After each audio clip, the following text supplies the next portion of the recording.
하나님의 말씀은 역대상 21장 18절에서 22장 1절까지 같이 읽겠습니다.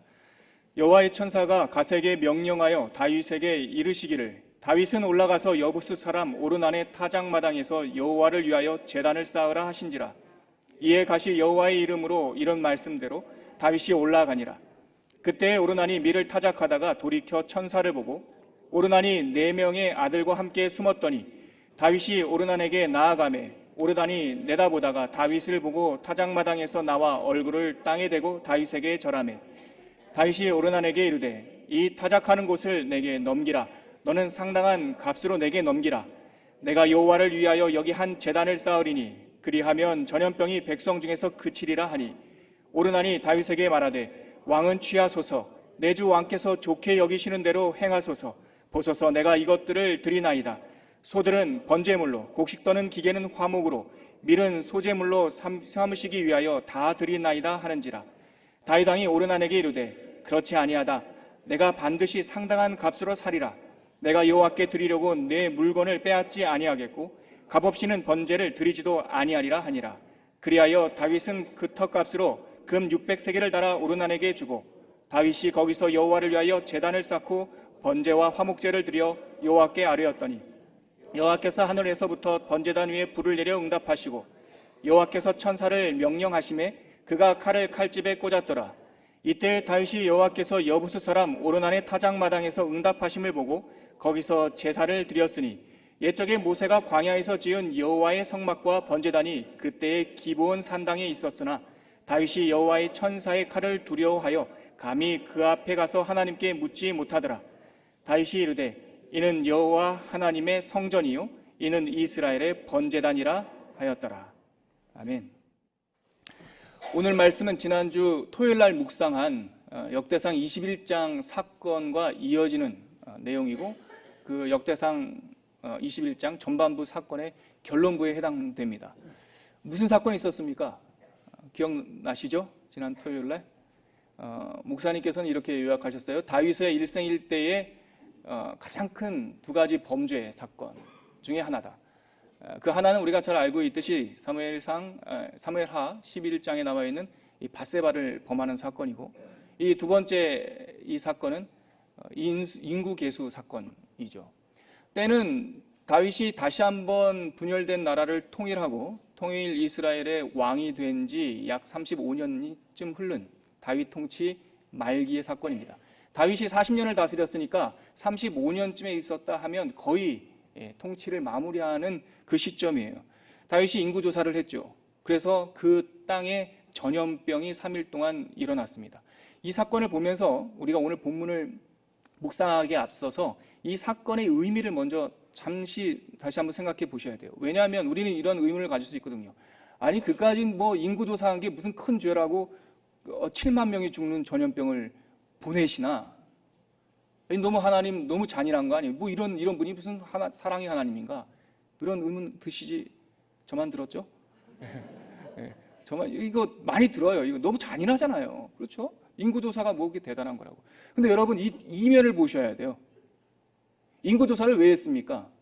우리는 성경을 보면 구약 성경에 보면 특히 계수하는 장면이 많이 나와요. 계수한다, 넘버스라고 하는 이름을 갖고 있는 성경 통째로 있어요. 민수기. 인구조사부터 시작하지 않습니까? 그것과 이거에 뭐가 다르죠? 예배를 드리기 위해서 레위인들을 조사하고 그들을 계수하고 그들이 드린 예물을 한 그램, 1g도 오차 없게 조사했던 그 앞에 구약성경의 사건들과 다윗이 지금 역대상 21장에서 했던 이 인구조사 사건에 뭐가 달라요? 동기가 다른 겁니다. 앞에서 인구조사는 대부분 하나님께서 명령하신 거예요. 레위인들을 조사한 이유는 뭡니까? 하나님께 예배하기 위해서 정결된 그들의 하나님의 명령에 조금도 부족함이 없게 하기 위해서 조사한 거예요. 근데 지금 우리가 읽었던 이 21장 사건은 다윗이 조사한 거예요. 왜요? 지 건 줄 알고. 다윗이 나라를 35년 정도 통치하니까 다 자기 건 줄 알거든요. 모든 사람들이 왕이요, 왕이시여, 그러니까 자기가 목동 출신인 걸 까먹었거든요. 그래서 자기 나라, 자기 백성 세워본 거거든요. 하나님께서는 이런 겁니다. 그게 네 거니? 그래, 그 나라가 네 나라지? 그래, 네가 다 세하려서 네가 통치할 거지? 그래, 너 잘났다. 네가 다스려라. 하고 손을 놓으신 거죠. 그래서 이들에게 닥쳤던 재앙이 세 가지지 않습니까? 3년의 기근, 석 달의 전쟁, 3일의 전염병이에요. 그래서 이 부분에 대해서 하나님께서 전염병을 보냈구나. 물론 문학적으로 그렇게 표현되어 있죠. 당시 사람들이 잘 이해하기 어려우니까. 그런데 이 세 가지의 이면도 여러분 아셔야 돼요. 이 기근과 전쟁과 전염병은, 칼과 기근과 전염병이라고 하는 것은 여러분들 지난 통독 본문 예레미야, 선지서 예레미야 읽으실 때, 에스겔 읽으실 때 아주 반복적으로 나왔죠. 예레미야에서만 이 칼과 기근과 전염병은 15번 나와요. 아주 그 상투적으로. 에스겔에서 3번 나와요. 구약성경 18번 나오는데 딱 그냥 칼과 기근과 전염병, 이걸로 너희들을 흩으리라, 이 반복적으로 나와요. 왜 그럴까요? 이것이 하나님께서 적극적으로 보내시는 어떤 재앙이 아니라 사실은 인간의 연약성을 담보하고 있는 사건이기 때문에 그래요. 칼은 뭡니까? 전쟁이에요. 탐욕스러운 인간들 가만히 놔두면 전쟁 일으켜요. 서로 빼앗겨요. 여러분들 세계 역사의 그 대목들을 한번 읽어보십시오. 전쟁이 없던 곳이 없어요. 하나님께서 전쟁을 일으켰습니까? 아니요. 하나님께서 우리들의 마음을 붙잡아 주시지 않으면, 탐욕을 붙잡아 주시지 않으면 전쟁 일어나요. 기근은 뭡니까? 자연이 배반한 거예요. 우리는 씨를 가지고 땅에 심었죠. 당연히 나는 줄 알아요, 가을에. 아니요. 하나님께서 이른 비와 늦은 비를 보내주시고 적당한 햇빛을 보내주시고 또한 메뚜기 떼와 여러 가지 해충들을 막아주셨기 때문에 가을에 소출이 있는 거예요. 하나님의 은혜예요. 하나님께서 그 잡아주시는 은혜의, 일반 은혜의 은총을 놓아버리면 우리가 아무리 씨를 심어도 가을에 소출이 없어요. 전염병은 뭡니까?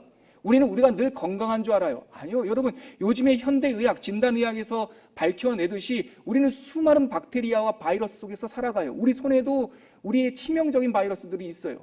근데 하나님께서 우리들의 몸속에 저항력과 면역력을 주셔서 그것을 이길 힘을 주시니까 우리가 건강한 거예요. 이거를 놔버리면 전염병에 창궐한 거예요. 그러므로 칼과 기근과 전염병은 하나님께서 일부러 보내신 것이 아니라 붙드시고 있는 손을 놔버린 거예요. 그래, 너 잘났구나. 그 나라가 네 나라지. 네가 통치하지. 그래, 네가 한번 해봐. 손을 놓은 거죠. 여러분, 우리가 성경에서 말하는 우리의 본질을 잊어서는 안 됩니다. 인간의 본질을. 성경에서 말하는 인간의 본질, 아니요, 성경뿐만 아니라 참다운 인간의 본질은 뭐냐? 평탄한 평지 위에 빨간 벽돌로 지어진 그런 집이 아니에요. 인간은 그런 존재가 아니에요. 인간은 비탈길 위에 아슬아슬하게 서 있는 수레와 같아요. 누가 잡아주고 있으니까 거기에 서 있는 거예요. 하나님이 그 손을 놔버리면 그냥 곤두박질 쳐가지고 깨져버릴 수 없는 그 아슬아슬한 수레가 인간이라고요. 모든 것들이 결핍된 존재라고요. 인간 스스로 무엇이라도 하나 할 수가 없다고요. 자기가 왕이라고, 자기가 대장이라고, 모든 것을 할 수 있다고 말하는 다윗에게 하나님께서 손을 놔버린 거죠. 3일만 놨더니 7만 명이 감염돼서 죽음에 이릅니다. 그래서 다윗이 그 앞에 엎드려져서 하나님께 회개를 했죠. 지금 그 장면입니다. 하나님께서 회개하고 또한 백성들이 아파하는 그 모습을 보면서 그 칼을 들고, 이것도 은유적인 표현입니다. 하나님의 천사가 전염병의 칼을 들고 죽음의 사자처럼 나가던 그 천사를 멈춰 세웁니다. 굴러 떨어지긴 했지만 산산조각 나지 않도록 그 곤두박질 치고 있는 이스라엘이라는 나라를 멈춰 세우고 있죠. 그 멈춰 세워진 자리에서 오늘 사건이 마무리되고 있는 거예요. 그러면 결론부터 제가 말씀드리면, 이 사건의 결론에서 어떤 것, 이 고통의 결론 속에서 무엇이 태어난 줄 아십니까? 하나님의 성전이 태어납니다. 하나님의 이 진노의 사자가 멈춰선 그 자리, 오르난의 타작마당이라고 했던 그 자리에 다윗 이후에 태어날 아들의 손에 의해서 하나님의 첫 번째 하나님의 집, 하나님의 성전이 이곳에 세워집니다. 그러므로 오늘 이 사건, 지난 토요일과 오늘을 통해서 우리가 역대상 21장을 통해서 들어야 될 하나님의 메시지는, 하나님의 성전은, 하나님이 우리와 만나는 곳은, 하나님의 집은, 하나님이 거하는 곳은 도대체 어떤 곳에 세워졌는가라고 하는 거예요. 오늘 우리가 읽었던 본문 속에서 하나님의 성전이 앞으로 세워진 그곳의 세 가지 의미에 대해서 한번 묵상해 볼 수 있지 않나 생각합니다. 첫 번째, 하나님의 성전은 죄와 심판이 있었던 그 자리에 세워졌다는 사실입니다. 같이 한번 읽을까요? 18절과 19절입니다. 같이 읽을게요. 시작. 여호와의 천사가 갓에게 명령하여 다윗에게 이르시기를 다윗은 올라가서 여부스 사람 오르난의 타작마당에서 여호와를 위하여 제단을 쌓으라 하신지라. 이에 갓이 여호와의 이름으로 이른 말씀대로 다윗이 올라가니라. 지금 성전의 기초돌이 되는 첫 번째 제단을 쌓으라고 명령합니다. 그런데 여호와의 천사가 선견자 갓을 통하여 다윗에게 명령한 내용은 너는 올라가서 바로 그 여호와의 진노의 천사가 멈춰선 여부스 사람 오르난의 타작마당에 첫 번째 제단을 쌓으라라는 겁니다. 이곳이 어디라고요? 죄와 심판이 임했던 그 전염병의 천사가 멈춰선 자리라고요. 다 망가진 자리, 그들이 엉망진창으로 하나님을 배반했던 그 자리 위에 하나님의 성전이 세워집니다. 여러분, 다윗이 이 여부스, 다시 말해서 이 여부스라는 말은 옛 이름이고 다윗이 새로 이름을 붙여준 도시 이름은 예루살렘입니다. 여부스는 예루살렘이에요. 원래 다윗이 왕이 되기 전에는 이 여부스 땅은 점령이 안 됐었어요.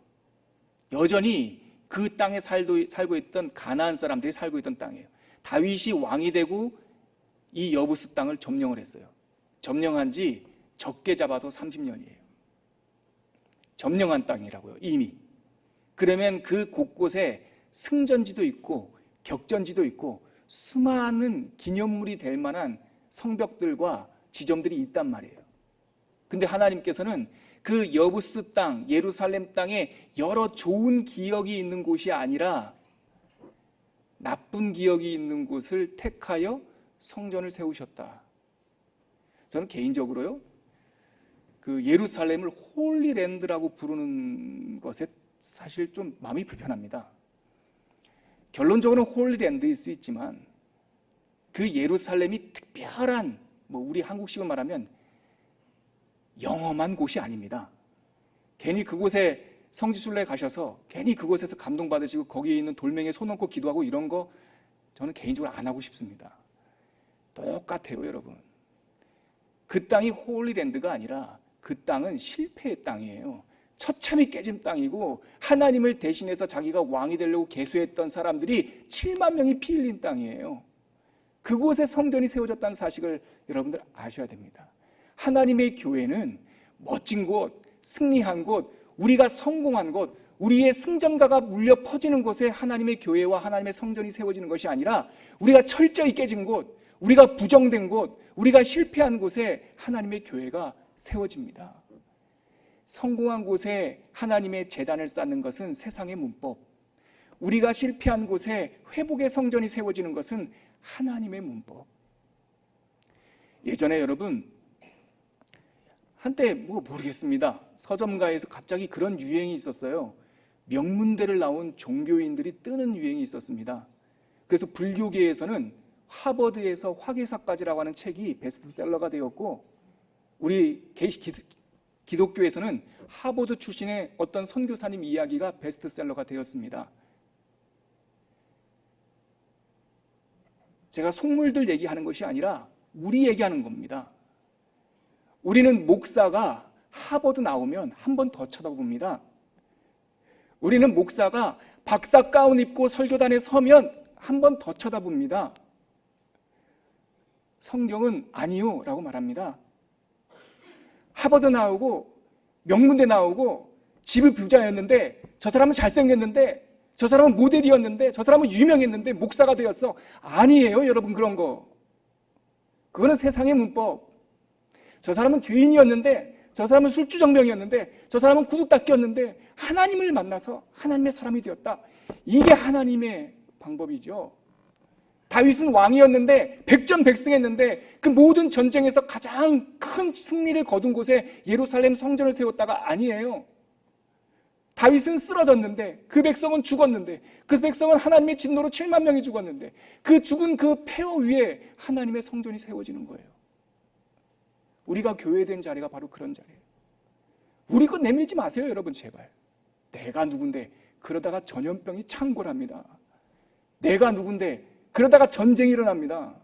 철저히 깨져야 돼요. 이 원리를 알았다면 가장 비싼 땅에 수백억을 들여서 그런 건물을 지을 수가 없어요. 내가 그거 지어달라고 했냐? 하나님께서 물으실 겁니다. 그렇다면 우리는 어떻습니까?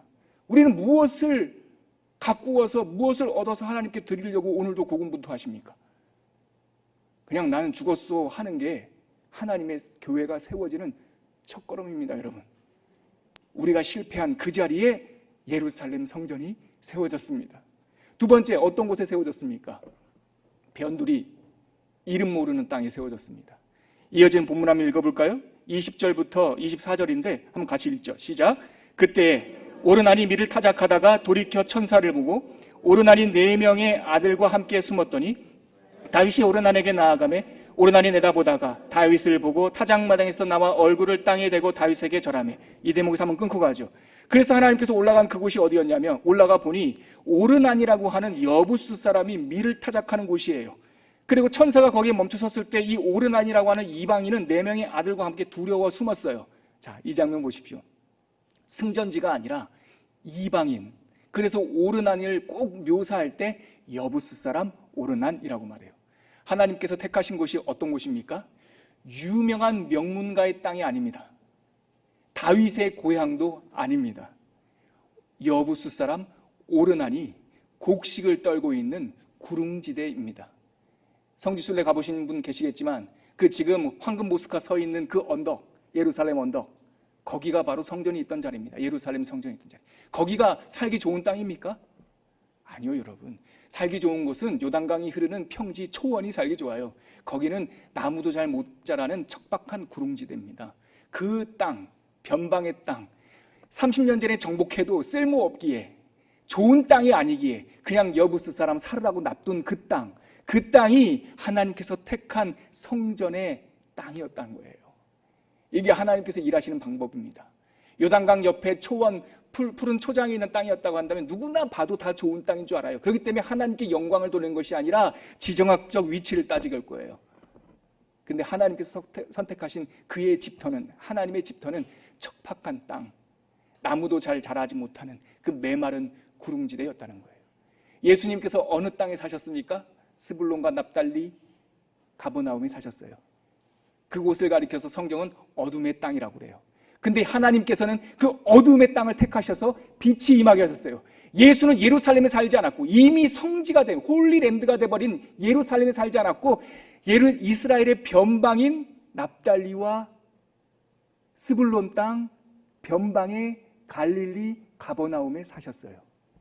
예수님께서 하나님께서 우리를 왜 선택하셨습니까? 좋은 대학 나오고 잘나고 멋지고 똑똑해서 그런 것이 아니라 아무것도 볼 것 없는 죄인들이기 때문에 우리를 택하셨어요. 그 구절이 로마서에 나와 있습니다.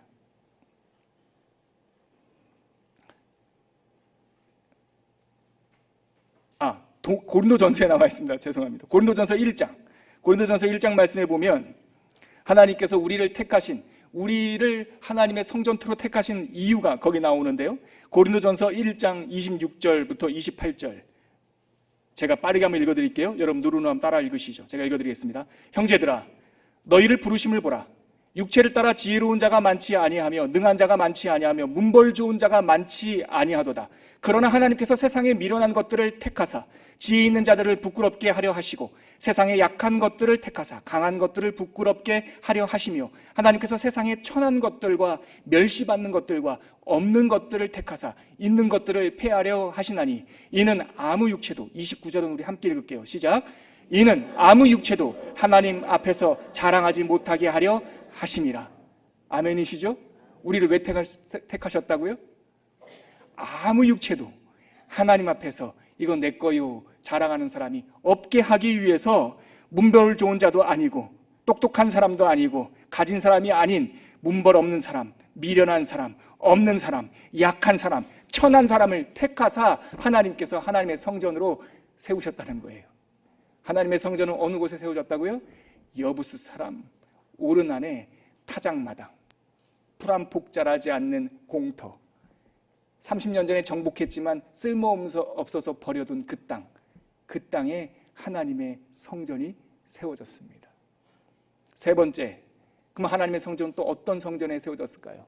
바로 하나님의 번제, 희생과 하나님의 화목제가 드려진 곳, 다시 말해서 하나님의 제사를 통하여서 우리의 하나님을 향해서 부르짖는 이 예배를 통하여서 불이 임한 곳에 성전이 세워졌어요. 이어지는 말씀 같이 한번 읽어볼게요. 25절부터 27절까지입니다. 같이 읽을게요. 시작. 그리하여 다윗은 그 터값으로 금 600세겔을 달아 오르난에게 주고 다윗이 거기서 여호와를 위하여 제단을 쌓고 번제와 화목제를 드려 여호와께 아뢰었더니 여호와께서 하늘에서부터 번제단 위에 불을 내려 응답하시고 여호와께서 천사를 명령하심에 그가 칼을 칼집에 꽂았더라. 그 하나님께서 택하신 변방, 그 못 쓸 땅, 쓸모없는 땅에 뭐를 했다고 말합니까? 하나님 다윗이 그 턱값으로 금 600세겔, 계산해 보니까 우리가 피부로 체감할 수 있는 그 도량령으로 보면 6.8kg, 금 6.8kg. 저는 엄청 이거 놀랐는데 많아요. 6.8kg. 6돈 말고요. 킬로그램. 어마어마한 땅이죠. 어마어마한 땅. 사무엘서에 보면은 은 50세겔이라고 그러거든요. 딱 타작마당 그 땅은 은 50세겔. 근데 넓은 지경까지 다 합쳐서 금으로 600세겔, 6.8kg. 오, 엄청난 거예요.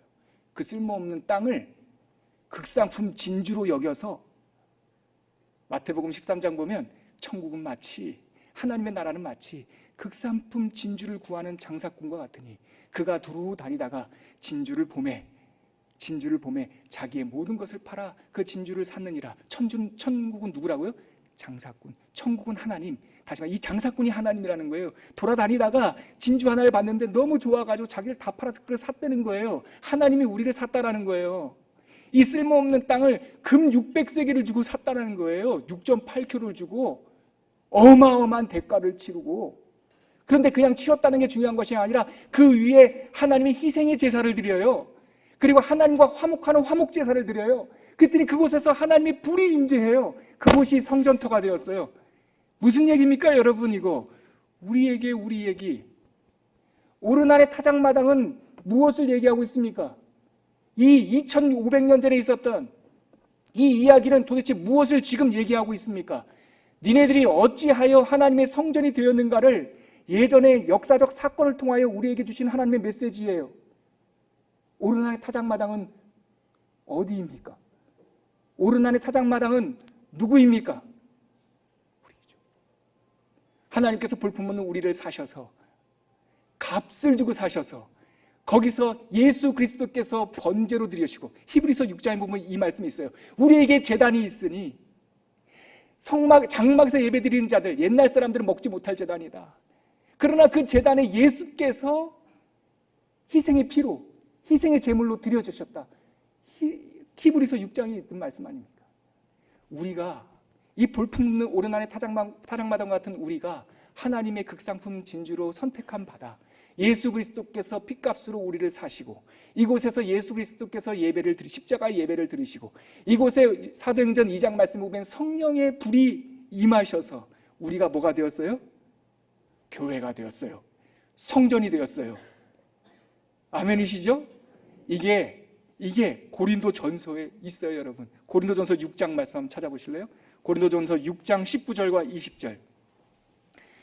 바로 오늘 읽었던 이 오르난의 타작마당 성전 사건이 바로 우리들 이야기라는 것이 고린도전서 6장 19절과 20절에 정확하게 나와 있습니다. 같이 읽겠습니다. 시작. 너희 몸은 너희가 하나님께로부터 받은 바 너희 가운데에 계신 성령의 전인 줄을 알지 못하느냐? 너희는 너희 자신의 것이 아니라 값으로 산 것이 되었으니 그런즉 너희 몸으로 여호와 하나님께 영광을 돌리라. 너희 몸이 하나님의 성전이다. 값으로 산바 되었다. 이제 너희 것이 아니다. 그러므로 너희 몸으로 너희 삶으로 하나님께 영광을 돌리라. 우리가 하나님의 성전이라는 얘기를 하고 계시는 겁니다. 이렇게 했더니 22장, 오늘 우리가 읽었던 본문 마지막 구절, 다윗이 하나님께서 임하시고 진노가 멈춘 사건을 보더니 다윗이 이는 여호와 하나님의 성전이요 이는 이스라엘의 번제단이라고 선포하는 거예요. 저는 어제 이 말씀을 읽다가 다윗이 이르되, 이거를 그냥 천사의 찬양처럼 들었어요. 하나님의 천사가, 다윗이 이제 우리들을 보면서 이는 어디라고요? 우리. 이는 여호와 하나님의 성전이요, 이는 이스라엘의 번제단이라. 어디가요? 내 시간이, 내 삶이 하나님의 성전이자 번제단이라는 것을 역사적 사건으로 우리에게 들려주시는 것이죠. 우리 22장 1절 큰 목소리로 선포하고 같이 기도하겠습니다. 이거는 우리 자신에게 주시는 하나님의 선포입니다. 같이 읽겠습니다. 다윗이 이르되, 이는 여호와 하나님의 성전이요, 이는 이스라엘의 번제단이라 하였더라. 같이 기도하겠습니다. 하나님, 죄와 두려움과 재난의 상처로 번복된 우리를 성전 삼아 주시니 감사합니다. 한 줌의 가치 없는 존재들을 극상품 진주로 여기시고 값으로 사신 바 되시니 또한 감사합니다. 희생과 화목제로 하나님과 우리 사이에 죄의 담을 허시고 불같은 성령의 임재를 주사 우리가 성전되게 하여 주시니 감사합니다. 이제는 폐허와 같은 우리 인생이 하나님의 성전 되었으니 향기 나는 꽃밭 같은 삶이 되게 하여 주시옵소서. 감사하며 하나님께 함께 간청하며 기도하겠습니다. 함께 기도하겠습니다. 하나님, 은혜를 감사합니다. 오늘 말씀을 통하여서 우리를 성전의 터로 사신 하나님, 이 죄악과 심판의 자리, 죽을 수밖에 없는 우리 영혼을 하나님의 집으로 택하신 하나님, 그 사랑의 손길을 알게 되었습니다. 하나님, 이제 우리가 버려진 자처럼 살지 않도록 도와주시고 이방의 변방처럼 살지 않도록 도와주시고 우리가 하나님의 성전된 것과 교회된 것과 하나님의 성령과 희생의 제물이 드려진 하나님의 전임을 알게 하여 주셔서 날마다 하나님의 향기, 하나님의 사랑의 향기를 품고 내뱉는 하나님의 많은 사랑을 전하는 사람들 될 수 있도록 인도하여 주시옵소서. 존귀하신 하나님 아버지, 오늘 이 역대상 21장 말씀을 통하여 우리 우둔한 귀를 다시 한번 열어주시고 우리를 택하신 하나님의 은혜가 무엇인지 깨닫게 하여 주시니 감사합니다. 심판과 죄악의 터와 같은 우리 인생, 버려진 변방과 같은 우리의 모습, 아무것도 없는 폐허와 같은 우리의 시간들, 하나님께서 찾아와 주셔서 사시고 품으시고 그것을 하나님의 집에 터로 삼아주시니 감사합니다. 여전히 우리 모습 볼품없지만 하나님의 이름이 새겨진 줄 알고 어디에 있든지 성전답게, 교회답게 살아가게 하여 주시옵소서. 이제는 십자가 위에서 너는 내 것이라 그 피로 우리를 인쳐주신 예수 그리스도의 은혜와 지금도 늘 우리에게 함께 하시며 하나님의 성령을 보내주신 하나님 아버지의 끊임없는 사랑과 지금 볼품없고 구멍이 숭숭 뚫린 것 같지만 그래도 포기하지 아니하시고 늘 우리와 함께 하시고 충만케 하시는 성령 하나님의 보호하시고 지키심의 은총이 오늘 역대상 21장을 나에게 주신 말씀, 나의 존재의 뿌리로 알고 성전답게 교회답게 살아가기로 결단하는 주님의 백성들을 위해 지금부터 영원까지 함께 계시기를 간절히 축원하옵나이다. 아멘.